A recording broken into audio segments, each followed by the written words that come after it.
প্রিয় দর্শক, স্বাগত আজ দুপুরে। আপনাদের সঙ্গে আছি আমি নুজহাত সাওম। সবাইকে শুভেচ্ছা জানিয়ে শুরু করছি আজ দুপুরের আজকের আয়োজন। আজ থাকছে সংস্কৃতি, এনটিভি অনুষ্ঠান সূচি ও দুপুরের অতিথি। প্রথমেই থাকছে সংস্কৃতি।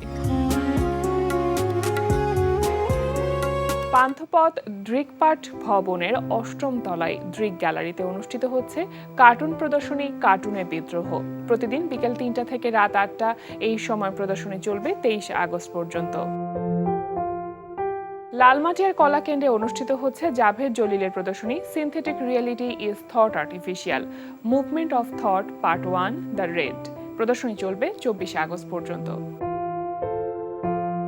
ধানমন্ডির বেঙ্গল শিল্পালয়ের কামরুল হাসান প্রদর্শনালয়ে অনুষ্ঠিত হচ্ছে শিল্পী ওয়াকিলুর রহমানের মনন খনন শীর্ষক দৃশ্যশিল্প প্রদর্শনী। প্রতিদিন বিকেল ৩টা থেকে রাত ৮টা এই সময় প্রদর্শনী চলবে ৩ সেপ্টেম্বর পর্যন্ত। এবার এনটিভি অনুষ্ঠান সূচি। এবার জানিয়ে দিচ্ছি এনটিভি রাজরাতের বিশেষ বিশেষ অনুষ্ঠানগুলির সময়সূচি। রাত ৮টা ২০ থাকছে ধারাবাহিক নাটক ঘরের শত্রু বিভীষণ। প্রেমের ব্যাপারে হুট করে যাওয়াটা ঠিক হবে না। আমি বরং আমাদের এলাকার চেয়ারম্যানকে খবর দিই, সে ছেলের সমস্ত কিছু বের করে ফেলে। জানি তুমি আসলে বিষয়টা বুঝতে পারো নাই। আমাদের একটা কালচার আছে। কালচারটা কি? আমরা কোনো কিছু সোজা সাপটা করি না, আমরা সব কিছু ঘুরে বাছাই করি। সোজা সাপটা করলেই ধরা খাইবা। হ্যাঁ, আসলে আমি বাংলাদেশে এসেছি প্রেমের টানে। কিসের টানে? জি, প্রেমের টানে, মানে একজনের সাথে আমার লাভ হয়েছে, আমি তার কাছে এসেছি। মানে লস করা যাবে না, লাভের ব্যাপার। হ্যাঁ, আচ্ছা। রাত ৯টায় থাকছে অনুষ্ঠান স্যান্ডালিনা গ্ল্যামার ওয়ার্ল্ড।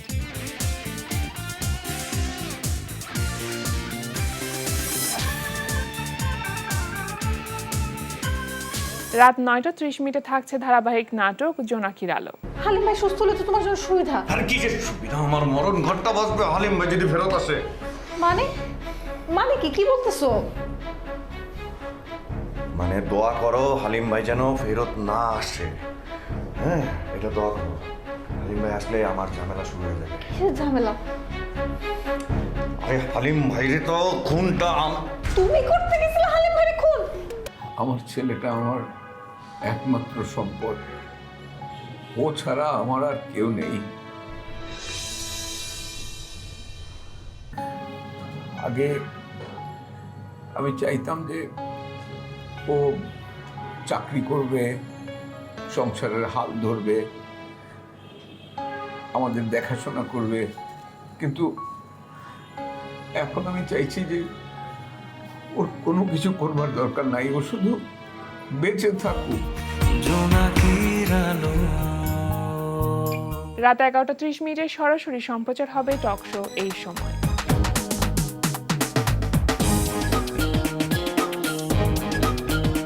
এই ছিল এনটিভি রাজরাতের বিশেষ বিশেষ অনুষ্ঠানগুলির সময়সূচি। এবার দুপুরের অতিথি।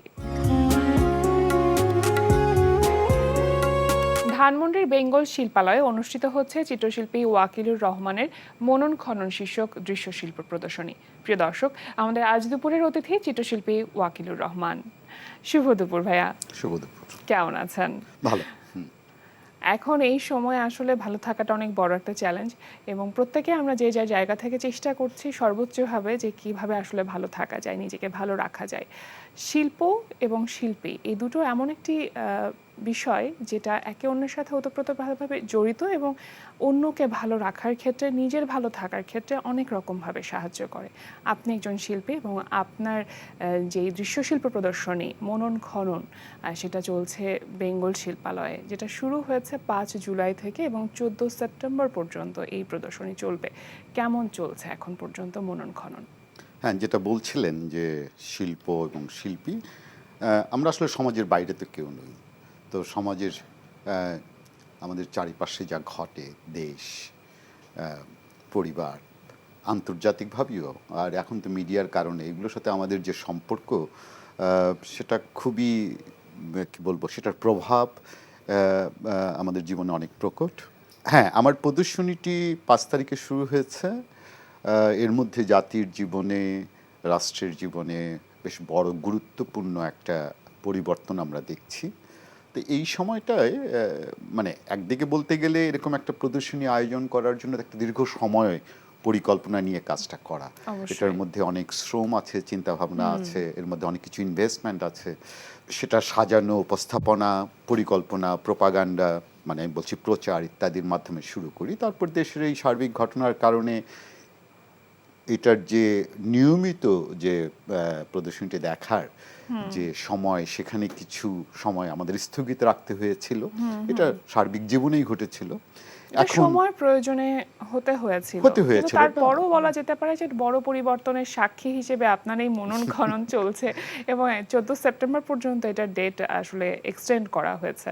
তো এর মধ্যে আসলে এমনি যারা দর্শক এসেছেন তারা কি বলেছেন আসলে আপনার এই মনন খননের সাথে নিজের মনকে আসলে কতখানি সংযুক্ত করতে পেরেছেন? হ্যাঁ, একটা তো হচ্ছে যে প্রদর্শনীটি একটা এখন স্বাভাবিক ওপেনিং যে আবার প্রদর্শনীটি দেখার যে সুযোগটা, সেটা আবার একটা স্বাভাবিক অবস্থায় এসেছে। তবে সার্বিক যে ঘটনা, সে কারণে আমি বলবো যে আমরা আমাদের সবারই ব্যক্তিগত এবং পারিবারিকভাবে কিছু অভিজ্ঞতা আছে, যার ফলে আমি বলবো যে দর্শক এখনও যে খুব ফ্রি এবং খুব স্বাভাবিকভাবে সেখানে আসছে তা নয়। আচ্ছা, তবে আমার মনে হয় যে সেখানে এক ধরনের কনফিউশন আছে, আসলে খোলা কিনা, জায়গাটা যাওয়া যাবে কিনা, দেখা যাবে কিনা ইত্যাদি। তবে শেষ এই যে 2-4 দিন দেখছি যে প্রচুর দর্শক সমাগম হচ্ছে। আচ্ছা। আর এরকম একটা প্রদর্শনীর যে ভাবনা চিন্তা, এর যে উপস্থাপনা, সেটার সাথে সংযোগ রক্ষা করার জন্য বা সেটা নিয়ে ভাবার জন্য সময়ও দরকার। তো দর্শকরা আসছেন, আমি যে সবসময় ওখানে থাকতে পারছি তা না। বন্ধুবান্ধব কিংবা যারা প্রদর্শনীটি দেখেছেন তাদের সাথে পরবর্তীতে কিছু আলাপ টালাপ হয়েছে। তো আমি সব দিক থেকে আশাবাদী এবং আমার এটা যে এক ধরনের চিন্তা উদ্রেক করছে, সেটা আমাকে আনন্দ দিচ্ছে আমি বলবো। আচ্ছা, মূলত কোন ভাবনার জায়গা থেকে আপনি এই প্রদর্শনী আয়োজনটি করলেন বা যে থিমটা নিয়ে কাজ করেছেন এবার, এটা আসলে কোন ভাবনা থেকে আসলো? আসলে যেটা হচ্ছে যে প্রায় 40 বছর যাবৎ শিল্প চর্চা করছি, প্রফেশনালি বলবো, এটাই পারি, এটাই করছি। পড়াশোনাও এটাকে নিয়ে, দেশ বিদেশে বিভিন্ন, আপনারা বুঝতেই পাচ্ছেন যে এটা একটা প্রফেশন তৈরি হতে অনেক সময় লাগে, অবশ্যই। নিয়মিত পরিবর্তন হয়। তা আমার দীর্ঘদিনের একটা ভাবনা ছিল যে এই অঞ্চলের মানুষ, তার আবেগ, তার প্রকাশভঙ্গি, তার অনুভূতি, তার এই জিনিসগুলো আমরা কেন এরকম, জি, এই অঞ্চলের মানুষ কেন এই ধরনের। তো সেক্ষেত্রে দীর্ঘদিনের যে কি বলবো, এটা নিয়ে চিন্তা ভাবনার ক্ষেত্রে পড়াশোনা, অভিজ্ঞতার দিক থেকে বুঝতে পারি যে একটা জিনিস, কতগুলো জিনিসকে চিন্তা করেছি যে অঞ্চলের প্রকৃতিটা কেমন। কারণ আমরা জানি প্রকৃতির একটা বিরাট প্রভাব আমাদের আবেগ অনুভূতির মধ্যে আছে, আমাদের অবশ্যই। চিন্তার ধারার মধ্যে এবং আছে। আমরা নিজেরাই তো আসলে প্রকৃতির অংশ। রাইট, প্রকৃতি একটা জিনিস, ম্যাটেরিয়াল। তার মানে এই প্রকৃতির কি ম্যাটেরিয়ালগুলো আছে যেগুলো কিনা আমাদের ভাবনা চিন্তাকে প্রভাবিত করে। জি, আরেকটা হচ্ছে এই প্রকৃতি এবং এর যে ম্যাটেরিয়ালগুলো আছে, সেগুলোকে আমরা সভ্যতার ক্রমবিকাশে কিভাবে ব্যবহার করেছি, আচ্ছা। তার অর্থটা হচ্ছে টেকনোলজির পার্টটা। তো এটাকেই একটু খনন করে দেখা, যে আমরা জানি যে বিভিন্ন রাজনৈতিক অর্থনৈতিক পরিবর্তনের মধ্যে দিয়েও আমাদের মধ্যে একটা বিরাট চিন্তার পরিবর্তন ঘটে। আজকে আমরা আমাদের সার্বিক অবস্থা নিয়ে আমরা, তো এটা আগে কেমন ছিল। তো এই জন্য এই প্রদর্শনীটার মধ্যে এক ধরনের একটু আর্কোলজিক্যাল একটা ভাব আছে। আচ্ছা। হ্যাঁ, তো যার ফলে এখানে 3টা ম্যাটেরিয়াল নিয়ে আমি কাজ করেছি। একটা হচ্ছে কাদামাটি। এই অঞ্চলে আমরা জানি যে প্রচুর পানির জলের পরিমাণ অত্যন্ত বেশি। আমাদের মাটিটা অনেক নরম, এটা বৃষ্টিতে, ভাটায়, জোয়ার ভাটায় বিভিন্নভাবে একটুতে পা রাখলে পাটা ডেবে যায়, মাটিটা বেড়ে যায়, তো এটা কিছু চিহ্ন রেখে যায়। এইটা আমাদের মনের মধ্যে নিশ্চয়ই একটা প্রভাব আছে, আমি মনে করি। নিঃসন্দেহে। আরেকটা আমরা জানি যে আমাদের এই ভূমিতে চলাচলের জন্য যেরকম আমরা চাকা আবিষ্কার করেছি, এ দেশের একটা বিরাট অঞ্চল জলে ঢাকা। তো এই জলে চলাচলের জন্য আমাদেরকে নৌকা আবিষ্কার করতে হয়েছে, বিভিন্ন ধরনের নৌকা। আবার আমরা যদি আমাদের সেই চর্যাপদ থেকে ভাটিয়ালি পর্যন্ত আমাদের যে চিন্তা ভাবনার যে প্রকাশগুলো আমরা গানে দেখি, সেখানে আমরা দেখি যে নৌকার একটা তার ভাবনা প্রকাশের জন্য জি এই নৌকারকে উপমা হিসেবে ব্যবহার করে বা নৌকাকে একটা জীবন তৈরি হিসেবে ব্যবহার করে আমাদের চিন্তা ভাবনা প্রকাশ ঘটেছে। আচ্ছা অন্য ক্ষেত্রে এই নৌকাটা আসলে আমাদের একটা শরীর, এভাবেই দেখা হয়েছে। তো এই নৌকা নিয়ে আমার একটা ভাবনা ছিল যে এটার গঠন প্রক্রিয়া, এটার ফর্ম এবং এটা যেভাবে চলাচল করে সেটার সাথে আমাদের যে দার্শনিক চিন্তা ভাবনা, আমাদের দর্শনবোধ কীভাবে এটার সাথে মিলে গেছে।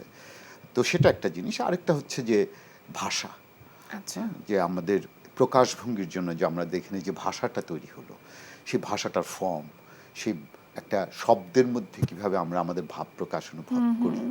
তো এই তিনটা জিনিসকে সমন্বয় করেই প্রদর্শনীটা সাজানো। তো এটা অনেকটা একটু আর্কোলজিক্যাল পজিশন থেকে, এই জন্যই খনন শব্দটা ব্যবহার করা আচ্ছা। হয়েছে। আর এখানে মনন শব্দটা ব্যবহার করা হয়েছে। মনন হচ্ছে চিন্তা, হ্যাঁ মন যে জিনিসটাকে ধারণ করে সেটা হচ্ছে হ্যাঁ চিন্তা। হ্যাঁ মানে তো চিন্তার আমাদের যে খনন সেই জায়গা থেকেই আসলে এক মনন ধরনের খনন। আর্টিস্টিক, আমি বলবো যে এক ধরনের শৈল্পিক প্রয়াস। আমাদেরকে ভাবতে হবে যে আমি তো আর্কোলজিস্ট নই, হ্যাঁ। কিংবা আমি নয়রোলজিস্টও নই, আচ্ছা আমরা এই যে একটা আর্টিস্টিক প্রকৃতির যে প্রেজেন্টেশন। উপাদান বা আপনি বলছিলেন যে ভাষা, মানে আমরা যেভাবে আসলে কমিউনিকেট করি সেই বিষয়গুলো উঠিয়ে আনার জন্য মাধ্যম হিসেবে আপনি কি ব্যবহার করেছেন? কারণ এটা তো অনেকটা ইনস্টলেশন আর্টের মতন, সুতরাং মাধ্যমের ক্ষেত্রে আপনার চিন্তাটা কেমন ছিল? সেটারও একটা ধারাবাহিকতা আছে। আমি বিভিন্ন মাধ্যমে কাজ করে থাকি, যদিও আমার পড়াশোনা পেইন্টিং নিয়ে, কিন্তু পেইন্টিং পরবর্তীতে গ্রাফিক্স, এটা আমরা জানি একটু টেকনিক্যাল ব্যাপার। তাছাড়া ভাস্কর্য, ইনস্টলেশন, ভিডিও, ফিল্ম, এগুলো নিয়েও আমার কাজকর্ম আছে। তো এই প্রদর্শনীতে আমার একটা প্রথমবারের মতো আমি যে জিনিসটা ট্রাই করেছি সেটা হচ্ছে যে একটা সম্পূর্ণভাবে ত্রিমাত্রিক একটা প্রদর্শনী। এখানে দ্বিমাত্রিক কোনো ইমেজ কিংবা কোনো অবজেক্ট আমি ব্যবহার করিনি। তার অর্থটা হচ্ছে যে যেমন এই প্রদর্শনীতে আসলে বোঝা যাবে যে এটার কোনো দেওয়ালকে অস্বীকার করা হয়েছে। আচ্ছা দেওয়ালের কোনো ব্যবহার নেই, দেওয়াল আছে কিন্তু দেওয়ালের মধ্যে একটা ছায়াও যাতে দেওয়ালে না থাকে, কেন একটা দেওয়ালে ছায়া পড়ার সাথে সাথে আমরা দেওয়ালের এক্সিস্টেন্সটা বুঝতে পারি। তো দেওয়ালের যে এক্সিস্টেন্স সেটাকে আলো ছায়ার মাধ্যমে এক ধরনের অস্বীকার করার প্রবণতা আছে। তার অর্থটা হচ্ছে যে আমার যে অবজেক্টগুলো আমি বা ভাস্কর্যগুলো ব্যবহার করেছি, এগুলো শুধুমাত্র ফ্লোরে আছে এবং কিছু আছে হ্যাঙ্গিং করা, আচ্ছা হ্যাং করা।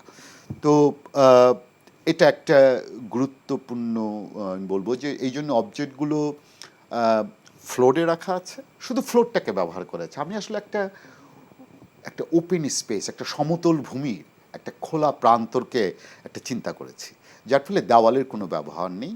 তো সেখানে মাটির কাজ আছে, সেখানে পুরনো ব্যবহার্য নৌকাকে আমি সেগুলোকে সংগ্রহ করে সেগুলোকে ট্রান্সফার করেছি একটা ত্রিমাত্রিক অবস্থায়, এবং ল্যাঙ্গুয়েজ বা ভাষাটাকে ব্যবহার করা আচ্ছা হয়েছে। এবং আলোর ক্ষেত্রে আমরা বেশ ভিন্নতা দেখেছি আপনার এই এক্সিবিশনে, যে আলোটাকে একটু অ্যাভয়েড করার চেষ্টা করা হয়েছে, এটার কারণটা কি?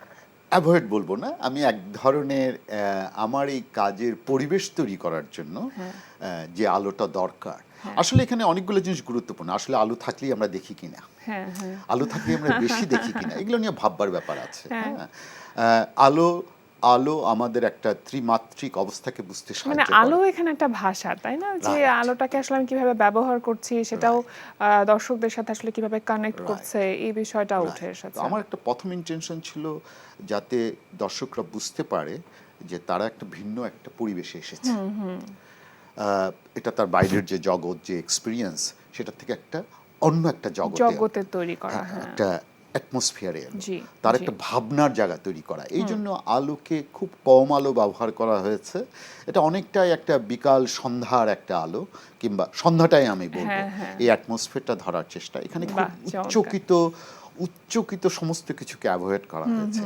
একটা ইন্টেনশন ছিল একটা মেডিটেটিভ একটা জায়গা তৈরি করা, যাতে দর্শকরা একটা খুব স্থিরভাবে এই অবজেক্টগুলোকে দেখতে পারে এবং এটা নিয়ে একটা চিন্তার উদ্রেক হয়, হ্যাঁ, পরিবেশটা আচ্ছা, যাতে এই যে সাহায্য একটা করে। অনুভবের যে জায়গাটা আপনি তৈরি করতে চেয়েছেন, সেক্ষেত্রে তো ব্যাকগ্রাউন্ড একটা মিউজিক আপনি ব্যবহার করতে পারতেন, সেটা কেন করলেন না, না? সেখানে আমাকে অনেক কিছু সংবরণ করতে হয়েছে। আমার কাছে মনে হয়েছে যে এটা একটা আমি বলবো যে আমার একটা জার্নি, সেটা হচ্ছে যে যতখানি একটা জিনিসকে সিম্পল কিংবা স্ট্রংলি কমিউনিকেশনের জন্য ব্যবহার করা যায়, এখানে অতিরিক্ত মানে অতিরঞ্জিত করার বিষয়টি আপনার মধ্যে কাজ আমার করেনি। এটা আমার একটা অ্যাস্থেটিক্যাল পজিশন, এবং আমি মনে করি যে অতিরঞ্জিত ইয়ার একটা রুমির একটা কথা আছে যে যা কিছু অতিরিক্ত সেটাই হচ্ছে পয়জন বা বিষ। হ্যাঁ?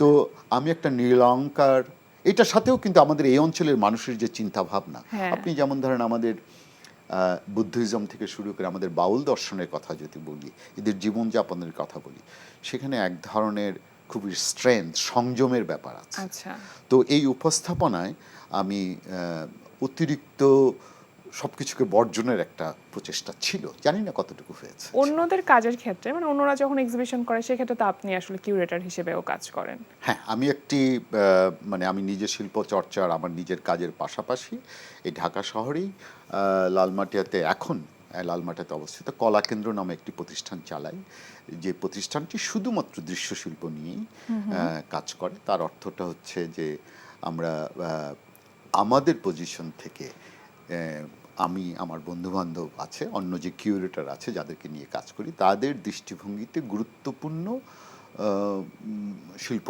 চর্চাকে সেখানে উপস্থাপনা করা, আচ্ছা। এবং নতুন যে ভাবনা চিন্তা, যে ভাঙাচোরা কিংবা এক্সপেরিমেন্ট কথাটাকে যদি ব্যবহার করি, যা চলছে সেটাকে বিশেষ করে ইয়াং আর্টিস্টদের মধ্যে তাদেরকে আমাদের এই শিল্পচর্চার অংশ তৈরি করা, তাদেরকে দেখানো, তাদেরকে পরিচয় করিয়ে দেওয়া, এই কাজটা করে থাকি। সেক্ষেত্রে আমিও মাঝে মাঝে কিউরেট করে থাকি, অন্য আচ্ছা। কিউরেটরও আছেন।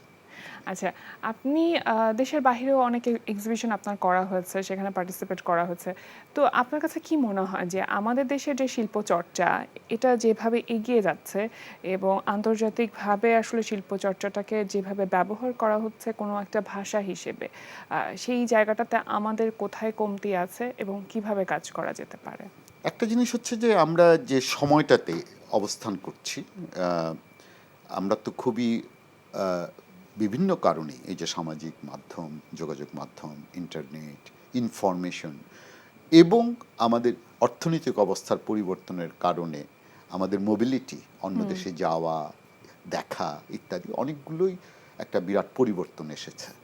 তো এখানে শিল্পী সমাজ বা শিল্পী নিয়ে যারা উৎসাহী, তারা এখন চাইলেন মানে তারা কোনো না কোনোভাবে এই আন্তর্জাতিক যে বিভিন্ন ঘটনা ঘটছে তার সাথে সম্পর্কিত, সেখানে শিল্প চর্চার ক্ষেত্রেও তাদের এই সুযোগটা রয়েছে এবং তার সেটার প্রভাবও আছে চিন্তা ভাবনার ক্ষেত্রে। তারা দেখছে অন্যরা কী করছে, নিজেদের অবস্থানের কথা বিবেচনা করে কাজ করছে। তাই আমি বলবো যে সেখানে আন্তর্জাতিক প্রেক্ষাপটে যে শিল্প চর্চা হচ্ছে সেটা সম্বন্ধে তারা ইনফর্ম, সেটার প্রভাবও আছে পজিটিভলি আমি বলবো। কিছু জিনিসের সীমাবদ্ধতা আমাদের এখানে আছে, যে আমরা অর্থনৈতিক অবস্থা, কাজের ক্ষেত্র, সেগুলোকে অ্যাপ্রিসিয়েশন করা, কালেকশন, সেগুলোকে সংগ্রহের যে ব্যাপারটা আছে, আমি বলছি যে আর্টের যে ইকোসিস্টেমটা আছে সেখানে অনেকগুলো জিনিস আছে যেগুলো আমাদের এখানে সীমাবদ্ধতা আছে। তারপরে আমি বলবো যে যেহেতু এখন আর একটা শিল্পীর যে চর্চা এটা একটা ইনস্টিটিউট কেন্দ্রিক নয়, এটা কালচারাল মিনিস্ট্রির আন্ডারে নয়। হ্যাঁ, একজন শিল্পী ইচ্ছা করলেই সে সারা পৃথিবীর যে শিল্প চর্চা হচ্ছে, যে ভাবনা চিন্তা হচ্ছে, সেটার সাথে সম্পর্ক তৈরি করতে পারে। অবশ্যই। তো সেই ক্ষেত্রে আমি বলবো যে শিল্পীরা এখন অনেক স্বাধীন, অন্তত চিন্তা ভাবনার ক্ষেত্রে, কাজ করা, উপস্থাপনার ক্ষেত্রে তাদেরকে নিশ্চয়ই এটার মধ্যে অর্থনীতির ব্যাপার আছে, কিছু সীমাবদ্ধতা জায়গা আছে এই জায়গাটায়। আমি সব দিক থেকে বলবো যে এই চর্চাটা গুরুত্বপূর্ণ এবং কাজ হচ্ছে, তবে কিছু সীমাবদ্ধতাও আছে যেটা তাদেরকে অনেক সংক্ষিপ্ত করে ফেলে, তাদেরকে অতখানি জায়গা ছেড়ে দেয় না বা তারা স্বাধীন হতে পারে না। এটা সীমাবদ্ধতাও আছে। নতুন কোন এক্সিবিশনের পরিকল্পনা কি করছেন এখন? একটা তো হচ্ছে আমার একটা এক্সিবিশন যেটা নিয়ে আজকে কথাবার্তা হলো, এটা আমি করছি অন্য একটা জায়গায়, বেঙ্গল শিল্পালয়, যেখানে নিয়মিত এই ধরনের বড় এক্সিবিশন, এরকম স্পেস, বড় একটা স্পেসে এবং এই ধরনের একটা প্রোডাকশন দেখানোর মতো জায়গা বাংলাদেশে খুব জি, বেশি জি। নেই। তো এখানে আমি আমার নিজের কাজটা ওখানে, তার থেকেই 200 মিটার হাঁটলেই কলাকেন্দ্র আছে। কলাকেন্দ্র আমি বলবো যে যেটা দেখভাল আমি করি, সেটা বাংলাদেশে বিগত 9 বছরের সবচেয়ে রেগুলার একটা স্পেস, যেখানে প্রতিনিয়ত এক্সিবিশন না হয়। এর মধ্যে আপনার নতুন কোনো এক্সিবিশন আর আপনার নিজের জন্য পরিকল্পনা নেই? না, আপাতত এই এক্সিবিশনটা শেষ করা, এটার জন্য পাবলিকেশন, এটার প্রচার এবং এই যে অভিজ্ঞতাটা সেটাকে আত্মস্থ করা, দেখা যাবে যে আবার নতুন কোনো প্রজেক্ট নিয়ে অবশ্যই আসি কিনা। ভীষণ ভালো লাগলো ভাই আপনার সাথে কথা বলে, অনেক অনেক শুভ কামনা রইলো। আর আজকে আমাদের আয়োজনে আসবার জন্য, সময় দেওয়ার জন্য আপনাকে অসংখ্য ধন্যবাদ। আমি ধন্যবাদ এনটিভিকে। আর আমি বলবো দর্শকদের যে প্রদর্শনীটি একটু এক্সটেন্ড হয়েছে, এটা 14ই সেপ্টেম্বর পর্যন্ত চলবে, প্রতিদিন বিকাল 4টা থেকে রাত 8টা পর্যন্ত। সবাইকে আমন্ত্রণ। এনটিভিকে ধন্যবাদ। প্রিয় দর্শক, আমরা চলে এসেছি অনুষ্ঠানের শেষ প্রান্তে। অনুষ্ঠান সম্পর্কে আপনার মতামত জানাতে মেইল করুন আজ দুপুরে @ntvbd.com এ। বিশ্বের যে কোনো প্রান্ত থেকে যে কোনো সময় আজ দুপুরে দেখতে ভিজিট করুন আমাদের পূর্ণাঙ্গ ওয়েব পোর্টাল www.ntvbd.com। এছাড়া এনটিভি সব জনপ্রিয় অনুষ্ঠান ও খবরের আপডেট পেতে ভিজিট করুন আমাদের ইউটিউব চ্যানেল ও ভেরিফাইড ফেসবুক পেজে। সবার মঙ্গল কামনায় আজকের মতো এখানে শেষ করছি। শুভ দুপুর।